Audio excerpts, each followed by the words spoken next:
High বন্ধুরা, আজকে কালী পুজোর ভোররাত্রে কিছু ঘটে যাওয়ার ঘটনা আপনাদের সামনে তুলে ধরছি। বন্ধুরা, আমি যখন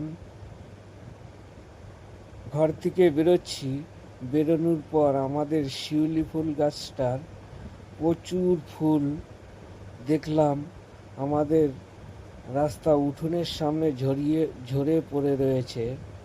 তাই দেখে আমার খুব ভালো লাগছিল। আপনাদের কীরকম লাগছে আমাদের একটু জানাবেন। দেখুন, প্রচুর প্রচুর ফুল একদম ঝরে পুরো পড়ে রয়েছে। ফুলগুলো দেখেও পা লাগাতে ইচ্ছে করছিল না, তাই আমি গ্যাপে গ্যাপে পা দিয়ে ফুলগুলোকে দেখে আমি উপভোগ করছিলাম। আর ভাবছিলাম যে আজকে কালী পুজোর রাত্রে প্রচুর ফুল ফুটেছে। দেখুন, গাছটা ভর্তি।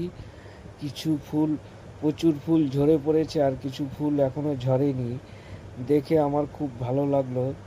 তাই আমি কি করব ভাবছিলাম। ভাবতে ভাবতে হঠাৎ আমাদের পাশেই কালী পুজো, আমাদের নিজেদেরই কালী পুজোয়, যেটায় আমি অনেক রাত অবধি ছিলাম প্লাস পুজোর সামনে। তাই আমি মনে করলাম ফুলগুলো নষ্ট না করে খুঁটে খুঁটে তুললাম। খুঁটে খুঁটে তোলার পর দেখুন বন্ধুরা, প্রচুর ফুল, প্রচুর ফুল, প্রচুর। আর ফুলগুলোকে দেখে আমার খুব ভালো লাগছিল।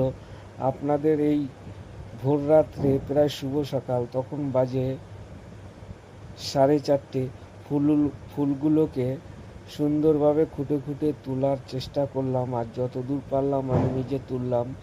তুলে ফুলগুলো নিয়ে আমি ভাবলাম রাস্তা থেকে বেরিয়ে